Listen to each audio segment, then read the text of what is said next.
I'm still alive. This week on Mail Call Mondays.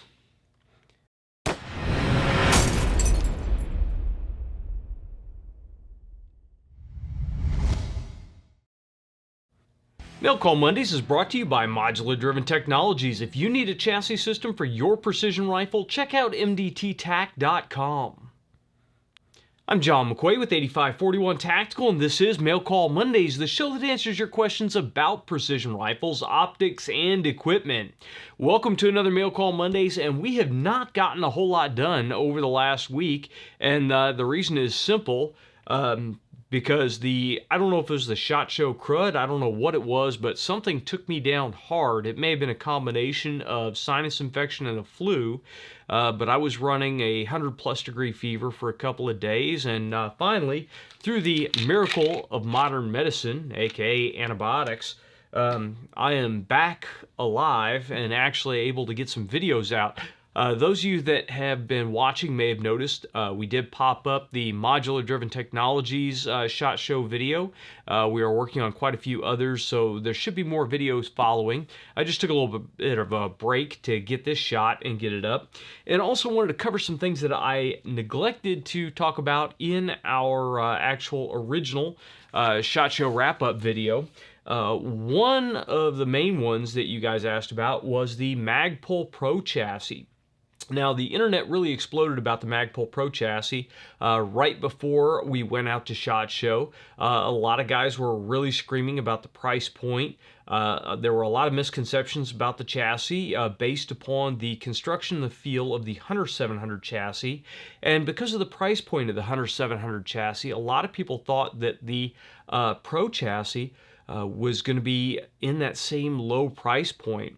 And after handling it at the show and looking at the various different features it has, I definitely feel that the price point that they are asking for is reasonable for what is offered in that chassis.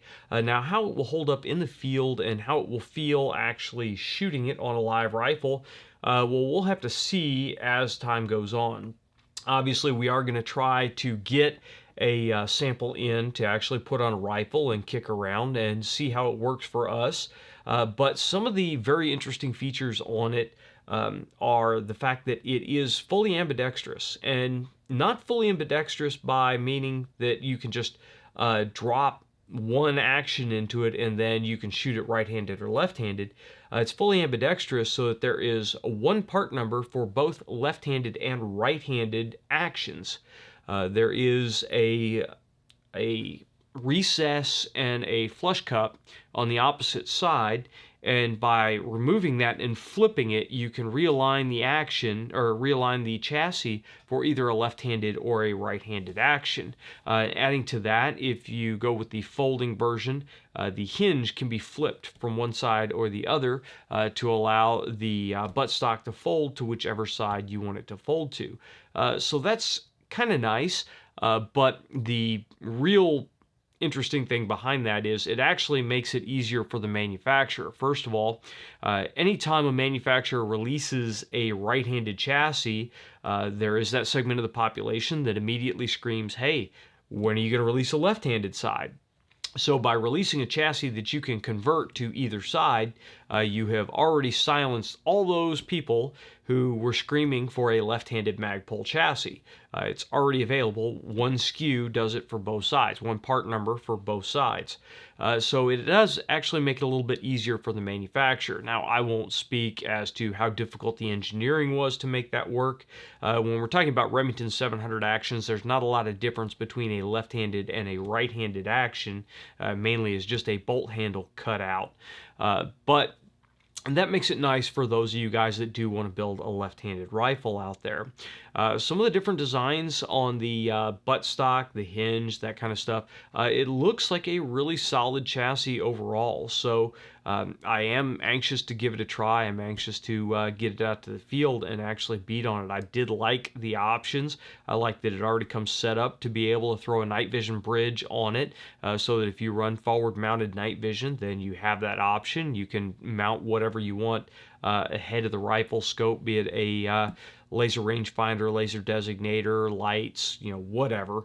You can slap it up there and have it work out. So it does look like a really interesting chassis system overall. It felt very solid, and there is a full aluminum internal skeleton to the chassis system. It's not just polymer with an aluminum center block like a lot of people thought. It is a full aluminum skeleton inside of the system, and there at the SHOT Show booth they actually did have the skeleton out where we could see it. And when you watch our actual interview at the Magpul booth, you'll see that that is in there. So next, I want to talk about the American Rifle Company Nucleus action. We just got done putting a blurb up on our website about the ARC Nucleus action, and it is a really interesting action for that $1,000 price point. I think they actually added some features that I would have liked to have seen on the Mousing field, but they brought it out in this new action, and they brought it out at a lower price point. Now, it is I believe they said a 72-degree bolt lift and a 3-lug bolt. So you have a shorter bolt lift than with the Mousing field or with a Remington, which is about a 90-degree bolt lift. You have still a fully controlled round feed, which is interesting. This may be the first 3-lug bolt that I'm aware of that does the full control round feed. It's at least the first modern action that I'm aware of that does this. So it does still give you the advantages of control round feed in that the round actually is held by the bolt face as soon as it is picked up from the magazine all the way into the chamber. And that way, if you have issues where you need to eject that round, or you need to, for some reason, you don't complete the bolt throw and the bolt gets knocked back, you don't get a double feed. It really does have some advantages over push round feed. And as long as the accuracy is there, then it's going to be a great option. They also retained a Mauser style extractor, so you do still have pretty good control and constant tension on that case head. Add to that it is an internal extractor, or I'm sorry, internal ejector. So the ejector is actually built into the action, and the ejector operates based upon how quickly you run that bolt to the rear. So if you run the bolt back to the rear really fast and really hard, you're going to kick that round really far. If you run that bolt back and you just bump it, well, the round's just going to fall out of the side of the action. That makes it really nice when you're going to eject that live case. You can bump it out really easily. If you are saving your brass, then you can drop the brass out pretty slowly, and you don't have to worry about chasing it halfway down the block. So again, some really nice features.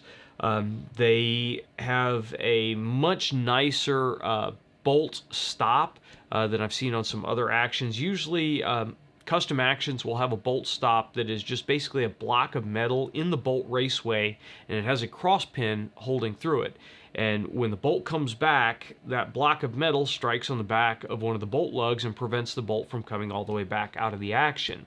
That works fine until the repeated pounding of that bolt lug on the bolt stop causes that pin to fracture or round out or fall out or whatever, and then your bolt comes flying back out, and you have to do the old tape something to the front of your comb to stop your bolt, or the million different ways that I've seen guys field rig it to fix that problem. Well, the Nucleus action uses basically a cross pin through the top of the rear of the action, and it is a toggling type system to be able to get the bolt out. So you actually have to run the bolt to the rear of its travel. You have to toggle this crossbar, and then you can run the bolt back out of the action. So it appears to be a much more durable system, something that you're not going to beat up through hours and hours of dry fire, and also something that you're not going to accidentally engage while you're on the clock and dump your bolt out in the dirt. So another really nice feature. Of course, it does utilize a 700 type footprint, so you have the ability to drop that into whatever stocks or chassis that are already out there. It has a very interesting design on the action lug, the barrel lug. It does not use a one-piece lug, but the lug actually dovetails back into the scope base, and it holds that lug in place. So if you do a switch barrel type setup, then you don't have to worry about indexing the lug. The action and the scope rail holds the lug in place when you tighten the barrel on, which I thought was just a really nice feature overall. Of course, ARC does have their bar lock system if you do want to go with a more unique switch barrel system, and hopefully we'll get to take a closer look at the bar lock system a little bit later in this year, but it allows you to utilize an Allen key to basically change your barrel. So a really nice system for aftermarket actions. There are some factory rifles out there that have barrel change systems that just utilize an Allen key, but this one looks to be a really nice setup for an aftermarket custom rifle. Also on the Nucleus action, it is a center feed action, so while it takes AICS magazines, it will not take AW magazines. So it has to be a single stack feed or a double to single feed like the original AICS magazines. Of course, ARC does have their own ARC mags, which should work in this action just fine, depending upon which chassis system or which stock you decide to put it in. But overall, it felt really nice. It had a very nice bolt lift. A lot of the aftermarket actions, when they start to get to that 60-degree bolt lift, they start to get really heavy on the lift because you have a shorter distance that you're raising that lever to cock the cocking piece. And on the ARC action, on the Nucleus, it felt really nice. It's really easy just to blade your hand and to cock that bolt. So I will be really interested to see as it goes on how popular this action becomes. And tell you the truth, I'm kind of excited to get one into my hands. The price point is right. They did have a sale going on them for the SHOT Show, but that sale has closed. So no, they're about that $1,000 price point, and they should be shipping pretty soon. So if you go on American Rifle Company's website, you can check out more details on those. Next, I wanted to talk about Modular Driven Technologies, and as you heard at the beginning of the show, they do sponsor our Mail Call Mondays episodes. We did cruise by their booth and checked out the new folding stock for the ESS. Very nice overall design. They do have the the Gen 2 for the LSS-XL chassis, which I hope to get one of those in and take a look at that. Really nice advancements over the original LSS. We did a review on the LSS quite a while back, and one of the things that I lamented was the short forend on the LSS. Well, the LSS-XL solved that with a longer forend. Now the XL Gen 2, or the LSS-XL Gen 2, still has that long forend, but it took some of the features from the ESS and transplanted it back into the LSS-XL. So this looks like a really nice overall chassis if you don't need all the features that the ESS has, like the enclosed forends or the different modular forends. And it is an M-LOK system, so you do have a wide variety of aftermarket accessories that you can put on there. And MDT has a lot of new aftermarket accessories coming out.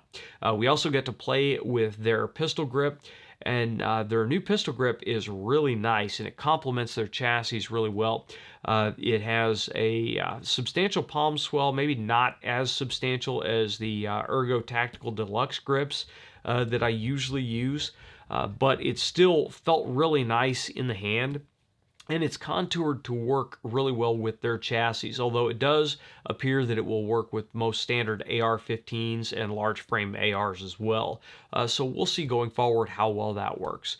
And also, I was really anxious to play with their new magazines. They have a new polymer magazine with a window in it that looks really interesting. That is a 10-round magazine, and they weren't real happy with the way that their polymer magazines in the past worked, so they went back and redesigned it, and they think they've got a winner this time, and it really felt nice. I can't wait to get it in a rifle and see how well it feeds.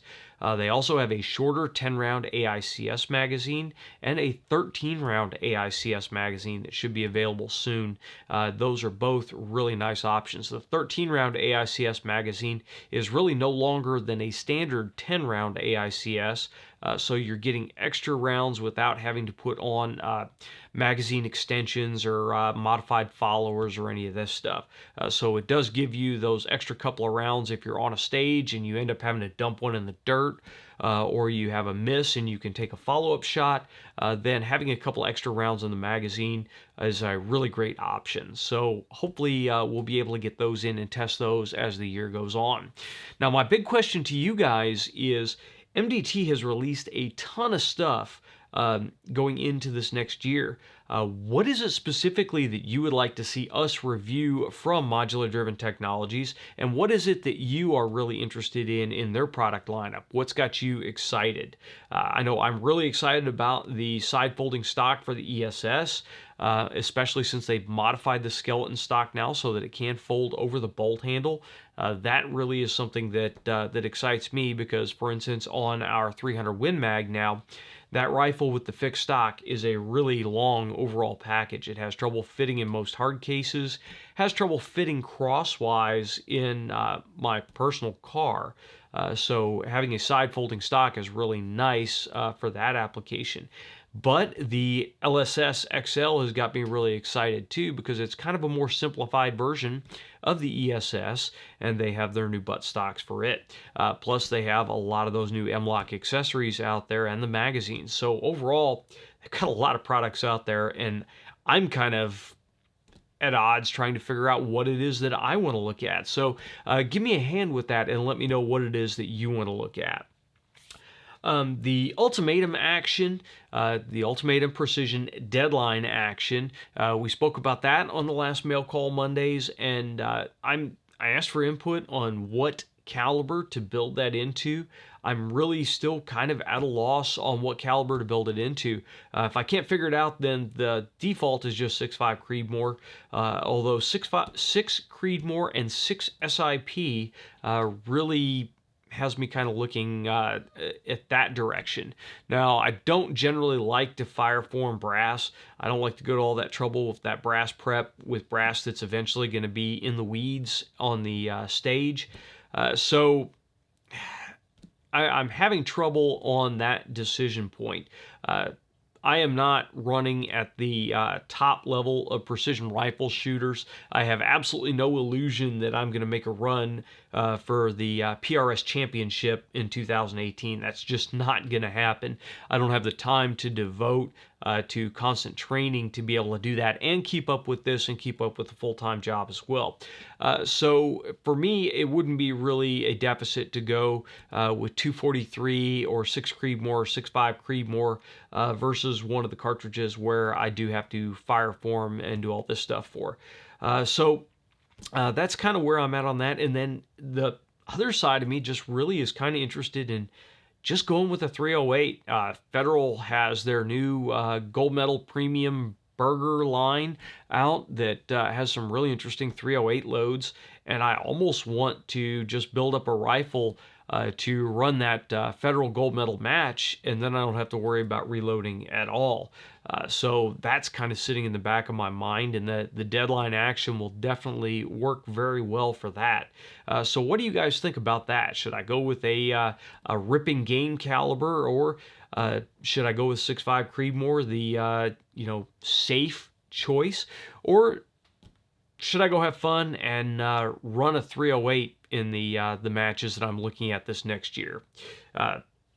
Really want to hear your input on it. Again, it almost doesn't matter to me when I go out to shoot these matches anymore. I'm just going out to talk to you guys and to have fun. I'm not really even trying to get a first place win, although I am competitive, so I still try to do my best, but I'm smart enough to realize that I don't have the time to devote to constant training, and I shoot too many different systems to really devote a lot of time to one single system to get perfect with it. So that's where I'm at on that. Also, on the ultimatum action, we thought it was kind of nifty to try to build an all-Canadian rifle. And one of you guys mentioned Canadian barrel manufacturers in the comments on the last episode.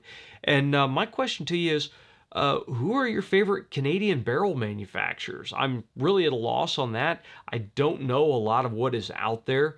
So who up north is making good barrels. Please throw that down in the comment section down below, because that would help me greatly with the research, and I would like to check into that. I know a lot of what the premium barrels are available in the U.S., but I really want to know what's available up north as well. Importing can sometimes be a pain in the butt, but there are usually ways to work around that, and we can usually find distributors that already have all the proper paperwork to get in stuff from Canadian manufacturers as well. So really want to hear your input for those of you that do live up north of us.